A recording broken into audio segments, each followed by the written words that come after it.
प्रदेश कार्यालय में मंत्री दरबार मंत्री डॉक्टर किरोड़ीलाल मीणा और ऊटाराम देवासी कर रहे जन सुनवाई, कार्यकर्ताओं की सुन रहे फरियादें। तो मंत्री दरबार जिसके लिए डॉक्टर किरोड़ीलाल मीणा और ऊटाराम देवासी जन सुनवाई कर रहे हैं, कार्यकर्ताओं की फरियादें सुन रहे हैं। और कल भी हमने आपको सूचना दी थी जब मंत्री दरबार लगा था, दिया कुमारी ने जन सुनवाई की थी और ये स्पष्ट किया था कि देखिएगा समस्याएं तो आती हैं लेकिन कोशिश ये है कि समस्याओं का निस्तारण हो। आज भी मंत्री दरबार जिसे लेकर डॉक्टर किरोड़ीलाल मीणा और ऊटाराम देवासी जन सुनवाई, कार्यकर्ताओं की फरियादें सुन रही हैं। क्योंकि जब सत्ता और संगठन के बीच समन्वय की बात आती है तो ये जरूरी है कि समन्वय के लिए हर छोर पर कार्य हो और कार्य इस लिहाज से कि कार्यकर्ता जो हैं उनके मन में कोई संशय है, उनकी कोई समस्याएं हैं, उनकी कुछ मांगे हैं, वो पूरी हो या फिर उन पर ध्यान पूरी तरह से दिया जाए। पॉलिटिकल राइटर योगेश शर्मा हमारे साथ जुड़े हैं।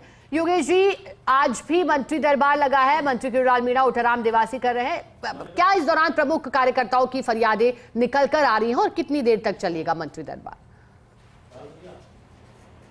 देखिए, मंत्री दरबार शुरू हो चुका है। किरोड़ीलाल मीणा और यहाँ पर सुनवाई कर रहे हैं और अलग अलग जगहों से सुनवाई के लिए जो लोग आए हुए हैं वो यहाँ पर पहुंचे हैं और किरोड़ीलाल मीणा थोड़ा लेट पहुंचे हैं और पहले ही सुनवाई कार्यक्रम के लिए ऊटाराम देवासी वो पहुंच चुके हैं। देख सकते हैं तस्वीरों के अंदर यहाँ सुनवाई के लिए। एक और सबसे महत्वपूर्ण बात ये भी है कि सुनवाई कार्यक्रम में कार्यकर्ताओं को तवज्जो दी जा रही है। कार्यकर्ता जो है उसकी सुनवाई का सिस्टम जो है वो पहले से हो रहा है, इसलिए लिहाज से भी सुनवाई कार्यक्रम का अपना महत्व है। सुनवाई कार्यक्रम के जरिए भारतीय जनता पार्टी की यहाँ पर सुनवाई को निर्धारित किया गया है।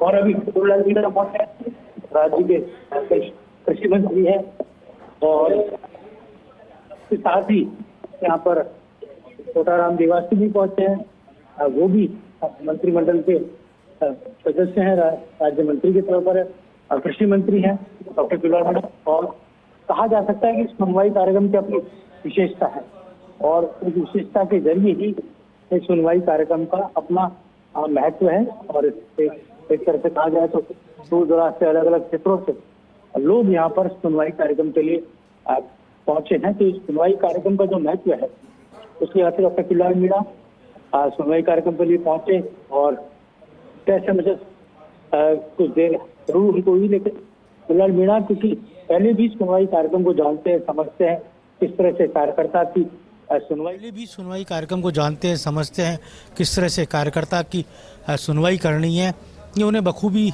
पता है। और राज्य के जितने भी मंत्रिमंडल के सदस्य हैं उनमें जिनके घर पर सुनवाई कार्यक्रम को लेकर लगातार सतत प्रक्रिया जिनके आवास पर रहती है वो डॉक्टर किरोड़ीलाल मीणा, जो अपने घर पर भी प्रदेश से आए हुए तमाम फरियादियों को सुनते हैं, अपने क्षेत्र की जनता को सुनते हैं। और इसके साथ ही ये प्रक्रिया तो तब भी जारी रहती है जब वो विपक्ष में होते हैं या मंत्री नहीं होते। और आज जब वो मंत्री हैं तो उनके घर पर भी आलम यही रहता है। कहा जा सकता है कि एक सर्वाधिक भीड़ जो रहती है उन मंत्रियों में वो शुमार है जिनके आवास पर सर्वाधिक लोग जुड़ते हैं, प्रदेश भर की अलग अलग समस्याओं को लेकर उनके पास पहुंचते हैं। और आज जब वो खुद मंत्रिमंडल के सुनवाई कार्यक्रम में है, मंत्री दरबार में बीजेपी कार्यालय में पहुंचे हैं और यहाँ पर डॉक्टर किरोड़ीलाल मीणा ने सुनवाई शुरू कर दी है। उनके साथ ऊटाराम देवासी हैं और राज्य मंत्री हैं, दोनों ही प्रमुख मंत्री यहाँ पर सुनवाई कर रहे हैं। और प्रदेश भर से अलग अलग क्षेत्रों के लोग पहुँचे हैं, अपनी अपनी फरियादों को लेकर पहुँचे हैं।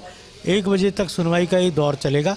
1 बजे बाद मीडिया से मंत्रीगण बात करेंगे, बताएंगे किस तरह से सुनवाई का कार्यक्रम जो है उसको यहाँ पर कंडक्ट किया जा रहा है और किस तरह से इस सुनवाई कार्यक्रम के जरिए जो फरियादी आए हैं उनकी समस्याओं को हल करने का काम यहाँ पर किया जा रहा है। तो एक तरह से कहा जाए तो ग्रामीण इलाकों से बड़ी संख्या में लोग पहुँचे हैं, कार्यकर्ता जो बीजेपी का है वो यहाँ पर पहुँचा है। सुनवाई कार्यक्रम के जरिए फरियादी की फरियाद को सुनने का काम यहाँ पर किया जा रहा है।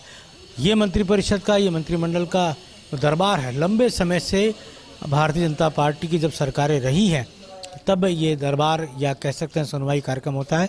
इस बार थोड़ी सी ठोस नीति ये बनाई गई कि कार्यकर्ता आधारित ही सुनवाई का ये पूरा दौर चले, कार्यकर्ता आधारित ही सुनवाई का ये कार्यक्रम चले। इस सुनवाई के जरिए पार्टी का जो वर्कर है उसको ये रहे कि पार्टी का राज है, उसके दल का राज है, उसके दल के राज में मंत्रीगण उसकी सुनवाई कर रहे हैं। तो एक सतत प्रक्रिया है, पूरी प्रक्रिया के तहत यहाँ पर सुनवाई का पूरा कार्यक्रम। बीजेपी की प्रदेश की टीम यहाँ पर मंत्रियों का सहयोग कर रही है। बीजेपी के प्रदेश के महामंत्री श्रवण सिंह बगड़ी पहुँच चुके हैं, वो भी सुनवाई कार्यक्रम में मौजूद हैं। बीजेपी प्रदेश कार्यालय के इंचार्ज मुकेश पारीक वो व्यवस्थाओं को देख रहे हैं, मीडिया की व्यवस्थाएं प्रमोद वशिष्ठ देख रहे हैं। तो कुल मिलाकर कहा जा सकता है कि पूरी सुनवाई के इस कार्यक्रम को लेकर जो भारतीय जनता पार्टी का एक पूरा का पूरा कुनबा है वो जुटा रहता है कि कहीं कोई अप्रिय घटनाक्रम नहीं हो, बल्कि पूरे शांतिपूर्वक ढंग से सुनवाई चले और कार्यकर्ता अपनी फरियाद को लेकर आए और मंत्री उसकी फरियाद को लेकर संबंधित अधिकारियों को निर्देशित करे। कल उप मुख्यमंत्री दिया कुमारी ने सुनवाई की थी, यूडीएच मंत्री झावर सिंह खर्रा ने सुनवाई की थी और कल जैसा आपको पता ही है कि प्रवासी सम्मेलन है, तो पूरी सरकार उसमें जुटी हुई है। प्रवासी सम्मेलन भारतीय जनता पार्टी की मौजूदा भजनलाल सरकार का एक बड़ा ड्रीम प्रोजेक्ट है, जिसको लेकर बीते साल भी प्रवासी सम्मेलन का आयोजन किया गया था। बड़ी संख्या में एमओयूज किए थे, करीब 33,000 करोड़ के एमओयूज हुए थे और अब मौजूदा जो कल प्रवासी सम्मेलन होना जा रहा है, अलग अलग देशों से भी प्रवासी आए हैं और कहा जा सकता है कि अपने आप में एक बहुत ही सुखद स्थिति इसलिए भी रहती है कि एक मिनी इंडिया, मिनी वर्ल्ड का भी यहाँ पर नज़ारा देखने को मिलता है, जिस तरह से प्रवासी अलग अलग राज्यों से बिल्कुल योगेश जी, और कह सकते हैं कि आगामी पंचायत और नगर निकाय चुनाव के मद्देनजर भी मंत्री दरबार काफी महत्वपूर्ण। शुक्रिया आपका योगेश जी, साथ जुड़ने के लिए खबर पर विस्तार से